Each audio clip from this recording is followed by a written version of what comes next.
وہ ایک चौराहे पे खड़ी थी। उसकी अचानक से तबीयत ख़राब हो गई थी। चक्कर आने की वजह से वो सड़क के किनारे गिर गई। रेहान ने उसे गिरते देखा तो भागकर उसकी तरफ गया। रेहान ने जैसे ही उस औरत को सहारा देने की कोशिश की तो पीछे से किसी के हंसने की आवाज़ सुनाई दी। रेहान ने पीछे मुड़कर देखा तो कुछ लोग खड़े देख रहे थे। उनमें से कुछ लोगों ने मोबाइल उठा रखे थे जिनकी मदद से वो वीडियो बना रहे थे। कुछ एक दूसरे की तरफ देखकर मुस्कुरा रहे थे। इन्हीं में से एक लड़का कैमरे के सामने आया और बोला, ये है लाहौर की मशहूर गंदी औरत। इस औरत के चर्चे हर जगह हैं। आज इस औरत को किसी ने मारा है या किसी ने इस औरत को कुछ पिला दिया है। हम मुकम्मल बात नहीं जानते, लेकिन कुछ ही देर में सब मालूम हो जाएगा। मैं हूँ फलां इंसान। अगली वीडियो तक इंतज़ार करें। शुक्रिया। रेहान हैरत से उसको वीडियो बनाते देख रहा था। इतनी देर में एक इंसान ने जुमला कसा, अरे भैया, ये तो बहुत गंदी औरत है। तुम क्यों अपना नाम ख़राब कर रहे हो? उसको सहारा देकर। रेहान को ये बात सुनकर बहुत गुस्सा आया, लेकिन वो औरत की तबीयत की ख़राबी के बायस कुछ ना बोला और उस औरत को उठाकर अपनी कार में बिठाने लगा। उस औरत को कार में बिठाने के बाद रेहान ने एक नज़र उस मजमे की तरफ देखा और फिर कार में बैठ गया। कार उस वक्त अस्पताल की तरफ रवां थी। रेहान सोचों में गुम था। वीडियो बनाने वाला इंसान और बाकी मजमे के बारे में सोचते सोचते वो अस्पताल पहुंचा। औरत तब तक मुकम्मल बेहोश हो चुकी थी। रेहान ने वहां से स्ट्रेचर मंगवाया और उस औरत को स्ट्रेचर पर लिटाकर अस्पताल के अंदर ले गया। इमरजेंसी वार्ड में इस वक्त शगुफ्ता की ड्यूटी थी। रेहान ने शगुफ्ता को पूरी बात बताई कि ये औरत कौन है और रेहान कैसे इस औरत को मिला। शगुफ्ता जल्दी से उस औरत को इमरजेंसी रूम में ले गई और रेहान बाहर बैठ गया। शगुफ्ता इमरजेंसी वाली साइड पे बैठी थी। रेहान इन दिनों इंग्लैंड से वापस पाकिस्तान आया था। रेहान की फैमिली इंग्लैंड में मुकीम थी। वो यहाँ अपनी फैमिली के साथ वापस आया था। आज वो शॉपिंग की घर से बाज़ार आया था जब उसने औरत को बेहोश होकर गिरते देखा। काफ़ी वक्त गुजर गया, लेकिन अंदर से कोई खबर न आई। रेहान उस औरत के लिए परेशान हो रहा था। रेहान वहाँ से उठा और कैंटीन में चला गया। वहाँ बैठकर रेहान ने चाय पी। थोड़ी देर बाद रेहान का फ़ोन बोला। रेहान ने कॉल उठाई तो शगुफ्ता बोल रही थी। शगुफ्ता ने बताया कि इस औरत को होश आ गया है। रेहान कैंटीन से उठा और चाय के पैसे देते हुए अस्पताल के अंदरूनी साइड की तरफ चल पड़ा। थोड़ी देर में वो शगुफ्ता के सामने खड़ा था। शगुफ्ता ने रेहान को बताया कि वो औरत कमज़ोरी की वजह से बेहोश हो गई थी। रेहान ने पूछा कि अब वो कैसी है। शगुफ्ता ने बताया अब वो ठीक है और उसको वार्ड में मुंतकिल कर दिया गया है। तुम मुझसे मिल सकते हो। रेहान ने शगुफ्ता से इजाज़त ली और वार्ड की तरफ चल पड़ा। वार्ड में पहुंचा तो औरत बेड पे बैठी हुई थी। रेहान ने उसको बैठे हुए देखा तो जल्दी से आगे बढ़कर उसको कंधे से पकड़ा और बेड पे लिटा दिया। उस औरत ने रेहान की तरफ देखा और बगौर देखने के बाद बोली, आज तक इन कंधों को बहुत मर्दों ने पकड़ा है, लेकिन पहली बार ऐसे हाथ देख रही हूँ जो लौटने की बजाय संभाल रहे हैं मुझे। क्या मैं मर चुकी हूँ? रेहान ने नज़रें नीची कर ली और बोला, आप जिंदा हैं, परेशान ना हो। बिल्कुल भी। आप इस वक्त अस्पताल में हैं। कुछ देर पहले आप बेहोश हो गई थीं। उस औरत ने रेहान की बातें सुनी तो जल्दी से दोबारा उठकर बैठ गई। मुझे जाने दो यहाँ से। मेरी बच्ची भूखी है। मैं यहाँ नहीं रह सकती। मुझे यहाँ से जाने दो। रेहान ने पूछा, इस वक्त कहाँ जाएंगी आप? औरत ने जवाब देने की बजाय रेहान से अपना पर्स तलब किया। रेहान ने औरत का पर्स उसको थमाया तो उस औरत ने पर्स से कुछ पैसे निकाले और रेहान की तरफ करते हुए कहा, मेरे पास यही रुपए हैं। अगर इससे ज़्यादा खर्च हुआ तो मुझसे हिसाब चुकता कर सकते हो तुम। रेहान ने मुस्कुराते हुए वो पैसे वापस किए और उस औरत को साथ लेकर बाहर आ गया। कार में बैठने के बाद रेहान ने पूछा कि आपने कहाँ जाना है? औरत ने जवाब दिया, आज से पहले मुझे लोग गंदा कहते रहे, लेकिन कभी शर्म महसूस नहीं हुई। आज पहली बार तुम्हें बताते हुए झिझक आ रही है। मैं किसी के पास जा रही हूँ जो अपनी हवस के बदले मुझे पैसे देगा। रेहान की गाड़ी के टायर चिरचिराने लगे। उसने पूरी कुव्वत के साथ ब्रेक्स लगाई थी। रेहान ने औरत की तरफ देखते हुए कहा, तुमको शर्म नहीं आती ऐसे काम करते हुए? औरत थोड़ी देर खामोश रही। उसके बाद बोली, इज्जत किसको पसंद नहीं? रेहान को उसकी बात समझ न आई, लेकिन वो इतना समझ चुका था कि इसके सामने बैठी औरत माजी में बहुत कुछ देख चुकी थी। रेहान ने गाड़ी एक तरफ रोकी और इस औरत से पूछा, जहाँ जा रही हो वहाँ से कितने पैसे मिलेंगे? औरत ने जितने रुपए बताए वो रेहान ने जेब से निकाल कर इस औरत को थमा दिए और बोला, आज का दिन आप कहीं नहीं जा रही। औरत ने हैरत भरी नज़रों से रेहान की तरफ देखा, लेकिन कुछ बोली नहीं। रेहान कार से उतरा और सामने वाले स्टोर से कुछ खाने की चीज़ें लेकर दोबारा कार में बैठ गया। उसने कार घुमाई और एक तरफ चल पड़ा। थोड़ी देर में वो एक खूबसूरत से कमरे में बैठे हुए थे। रेहान ने खाने की चीज़ें निकाली और टेबल पर लगाने के बाद खुद एक तरफ सोफे पर बैठ गया। सोफे पर बैठने के बाद रेहान ने उस औरत से सवाल किया, आपका नाम क्या है? वो औरत रेहान के रवैये से बहुत खुश हुई थी। उसने अपना नाम आलिया बताया। रेहान ने खुद भी खाना खाया और आलिया को भी खाने का कहा। खाने से फारिग होने के बाद रेहान ने आलिया से पूछा, तुम्हारा नाम गंदी औरत किसने रखा और तुम ये सब क्यों करती हो? आलिया की आंखों में आंसू आ गए। आलिया ने हैरत से अपने आंसू पोंछे, क्योंकि वो रोना और आंसुओं को भूल चुकी थी। ये जज्बात उसके लिए बिल्कुल नए थे। आंसू पोंछने के बाद आलिया ने अपनी बात शुरू की, रेहान साहिब, ये तब की बात है जब मैं बहुत छोटी थी। मेरे अब्बू बचपन में ही फौत हो गए थे।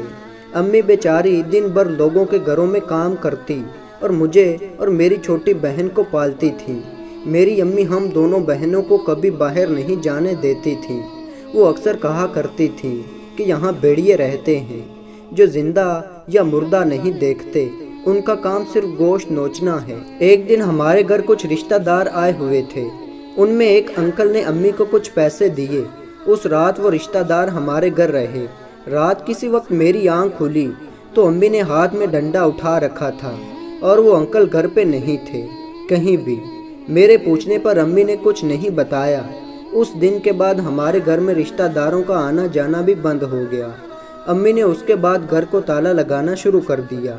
जब भी वो घर से बाहर जाती तो घर को ताला लगा जाती। धीरे धीरे हम दोनों बहनें इस माहौल की आदी हो गई। एक दिन अम्मी घर आई तो उनकी सेहत बहुत ख़राब थी। हमने अम्मी को देखा तो उनके मुंह पे कुछ लगा हुआ था। अम्मी घर आकर बेड पर गिर गईं। हम दोनों बहनों ने अम्मी को हिलाया मगर अम्मी दोबारा नहीं उठी। छोटी बहन ने अम्मी की ये हालत देखी तो रोना शुरू कर दिया। साथ वाले घर से खाला थी। उन्होंने रोने की आवाज़ सुनी तो वो हमारे घर आए। उन्होंने अम्मी को देखा तो बताया कि अम्मी फौत हो गई हैं। हम दोनों बहनों के सर पे हाथ रखने वाला कोई भी नहीं था। अम्मी के फौत होने के बाद कुछ दिन तक घर का राशन ख़त्म हो गया। मैं साथ वाली खाला के घर गई और बताया कि अम्मी नहीं हैं और राशन ख़त्म हो गया है। खाला ने तरस खाकर थोड़ा राशन दे दिया। अब जब भी राशन की ज़रूरत होती तो मैं इस खाला के पास चली जाती, लेकिन एक दिन खाला ने राशन देने से इनकार कर दिया और मुझे बताया कि वो सामने जो दुकान है वहाँ से राशन मिलता है, वहाँ से जाकर ले लो। मैंने दुकान वाले से राशन मांगा तो उसने बिना पैसों के राशन देने से इनकार कर दिया। मैं वापस आ गई और खाला को बताया कि वो राशन नहीं दे रहा। खाला ने बताया कि तुमको खुद काम करना चाहिए, तुम कोई छोटी बच्ची नहीं हो। उस वक्त मेरी उम्र 18 साल थी। मुझे मालूम नहीं था कहाँ काम करना है। मैंने खाला से कहा, मुझे काम दिला दो कहीं। खाला ने उस दिन मुझे राशन दे दिया और कहा, कल तैयार रहना, तुमको काम पे लगवा दूंगी। दूसरे दिन मैं इस खाला के साथ चली गई। रास्ते में खाला ने बताया, हम एक स्कूल में जा रहे हैं, वहाँ के प्रिंसिपल बहुत अच्छे हैं, उनको स्कूल की सफाई के लिए कोई चाहिए।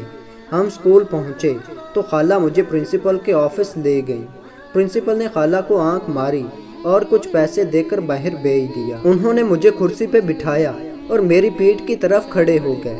प्रिंसिपल साहब बता रहे थे कि ये सरकारी स्कूल है, यहाँ नौकरी लग जाए तो सारी ज़िंदगी राशन का मसला नहीं होता। फिर मैंने प्रिंसिपल साहब से कहा कि मुझे रख लें नौकरी पे। प्रिंसिपल साहब ने जवाब दिया, सरकारी काम में देर लगती है, तुम्हारी दरख्वास्त दे देता हूँ, जब तक जवाब आता है तब तक मेरे घर काम कर लो। मैंने पीछे मुड़कर देखा तो वो मेरे गले में झांक रहे थे। मैं कुर्सी से उठकर खड़ी हो गई। प्रिंसिपल साहिब ने मुझे कुछ पैसे दिए और अपने घर काम करने का कहा। मैंने उनसे कहा कि मुझे मालूम नहीं कि आपका घर कहाँ है। प्रिंसिपल साहिब ने कहा, मैं कल तुमको लेने आऊँगा खुद, तुम तैयार रहना सुबह। उसके बाद मैं खाला के साथ वापस आ गई। दूसरे दिन सुबह प्रिंसिपल साहिब मुझे कार में लेने आए। मैंने छोटी बहन को घर पे रहने दिया और ख़ुद प्रिंसिपल साहिब के साथ काम पे चली गई। कार एक वीरान सी जगह पर रुकी। वहाँ एक ही घर था, बहुत बड़ा घर था वो। प्रिंसिपल साहिब मुझे अंदर ले गए। वहाँ पहले से 2 आदमी बैठे हुए थे। प्रिंसिपल साहिब और इन 2 आदमियों ने मुझे कुछ पीने के लिए दिया। वो शरबत पीने के बाद मैं बेहोश हो गई। मेरी आंख दर्द की वजह से खुली। वो तीनों मुझ पे भेड़ियों की तरह झिपट रहे थे। मैं दर्द से रो रही थी, गुलबिला रही थी, उनसे रहम की भीख मांग रही थी, लेकिन उनको मुझ पे रहम ना आया। वो दिन किसी अजाब से कम नहीं था मेरे लिए। जब मैं घर पहुंची तो कितने दिन तक मेरा बुखार ना उतरा। मोहल्ले के एक बुजुर्ग आदमी थे, उन्होंने मुझे पुलिस के पास ले जाने की बात की। हम दर्दी दिखाकर वो घर में आ गए। थोड़ी देर बाद वो भी मुझे पैसे देकर अपनी ज़रूरत पूरी करने की ख्वाहिश कर रहे थे। मैंने उनको धक्के देकर घर से निकाल दिया। मैं पुलिस के बारे में पूछती पूछती पुलिस स्टेशन चली गई। वहाँ पहुँची तो एक अफीसर ने मुझसे पूछा कि क्या हुआ है। मैंने पूरी बात बताई। अफीसर ने उल्टे सीधे सवाल शुरू कर दिए। कौन छेड़ रहा था, कहाँ से छेड़ रहा था, कहाँ हाथ लगा, गर्ज ये कि हर वो बात पूछी जाने लगी जो मैं बयान नहीं कर सकती थी। मैंने तंग आकर अपनी बात ख़त्म कर दी और वहाँ से उठने लगी तो अफीसर ने किसी को आवाज़ देकर बुलाया। वो एक हट्टा कट्टा आदमी था। उसने मुझे बाजू से पकड़ा और घसीट कर अंदर ले गया। थोड़ी देर में वही पुलिस ऑफिसर वहाँ आया। उसने अपनी प्यास बुझाई और मुझे धमकियाँ देकर वहाँ से निकाल दिया। मेरी अम्मी के बाद मेरा कोई नहीं था और इस बात का हर कोई फ़ायदा उठा रहा था। इस तरह मेरी ज़िंदगी आहिस्ता आहिस्ता जहन्नम बन गई और मैं इस दलदल में फंसती चली गई और मेरा नाम गंदी औरत पड़ गया। इतना कहकर आलिया खामोश हो गई। आलिया दिल में सोचने लगी, रेहान उसकी बहन के लिए अच्छा रहेगा, क्योंकि उसने आज तक अपनी बहन को घर से बाहर भी नहीं आने दिया था। वो बिल्कुल अपनी माँ जैसी बन चुकी थी। अब बालिया की छोटी बहन 20 साल की हो चुकी थी। रेहान ने आलिया की तरफ देखते हुए कहा, जो होना था वो हो गया, परेशान ना हो, अब भी कुछ नहीं बिगड़ा है, आप अभी भी वापस पलट सकती हैं। आलिया ने ये सुना तो वो और ज़्यादा खुश हो गई। आलिया ने अपना मोबाइल निकाला और रेहान को अपनी बहन की फ़ोटो दिखाने लगी। रेहान ने फ़ोटो देखे। उसके बाद वो दोनों थोड़ी देर बातें करते रहे। फिर रेहान आलिया को साथ लेकर उसके घर चला गया। आलिया की बहन ने चाय बनाकर रखी हुई थी। आलिया के इसरार पर रेहान वहीं बैठ गया। आलिया ने चाय रेहान को दी और एक कप खुद पकड़ लिया। अभी आलिया ने 2-3 घूंट ही भरे थे कि उसको चक्कर आने लगे। रेहान ने उठकर आलिया को संभाला और अंदर वाले कमरे की तरफ ले गया। आलिया बेड पे गिरते ही बेहोश हो चुकी थी। आलिया की आंख खुली तो घर में कोई नहीं था। आलिया ने छोटी बहन का नंबर मिलाया। आगे से किसी मर्द की आवाज़ सुनाई दी। कौन बोल रहा है? आलिया ने घबराई आवाज़ में जवाब दिया, जिसका फ़ोन है मैं उसकी बड़ी बहन बोल रही हूँ। दूसरी तरफ से मर्द की आवाज़ सुनाई दी, आपकी बहन इस वक्त पुलिस स्टेशन में है। आलिया ये सुनते ही सन्नाटे में आ गई। उसने फ़ोन बंद कर दिया और जल्दी से रिक्शा लेकर पुलिस स्टेशन पहुंची। वहां उसकी बहन कटी पट्टी हालत में बैठी हुई थी। आलिया ने वहां पहुंचते ही अफीसर से पूछा, इसके साथ क्या हुआ? अफीसर ने जवाब दिया, ये लड़की नशे की हालत में मिली हमको, रेंट की कार में थी। आलिया ने छोटी को झिंझोड़ कर पूछा, ये सब क्या है? छोटी इतने नशे में थी कि उसको कोई खबर न थी कि वो कहाँ है और क्या हो रहा है वहाँ। अफीसर ने आलिया से थोड़ी देर बात करने के बाद छोटी को अस्पताल भेज दिया। 1 हफ्ते बाद आलिया ने पुलिस अफीसर को कॉल की। इंग्लैंड से एक लड़का आया था, रेहान। मेरी छोटी बहन और इसकी फेसबुक पर दोस्ती हुई थी। उसने मेरी छोटी बहन को बहला फंसा कर मुझे नशा आवर गोलियां दिलाईं। मैं खुद रेहान को उस दिन घर लेकर आई थी। मुझे नशा आवर गोलियां खिलाकर वो मेरी बहन को अपने साथ ले गया, शादी का झांसा देकर। फिर रेहान ने अपने दोस्तों के साथ मिलकर मेरी बहन का रेप किया। आप मेरी बात क्यों नहीं सुन रहे? मैं सच कह रही हूँ इंस्पेक्टर साहिब। ऑफिसर ने नागवारा सा मुंह बनाकर कॉल रख दी। ऑफिसर के सामने बैठे हुए एक बुजुर्ग ने पूछा, किसकी कॉल थी जनाब? ऑफिसर ने बुरा सा मुंह बनाकर जवाब दिया, छोड़िए जनाब, एक गंदी औरत थी। तो दोस्तों उम्मीद करता हूँ ये वीडियो आप दोस्तों को बहुत अच्छी लगी होगी। तो ऐसे ही शानदार वीडियो देखने के लिए चैनल को सब्सक्राइब करें। तो मिलते हैं ऐसी अच्छी वीडियो में, तब तक के लिए अल्लाह हाफिज़।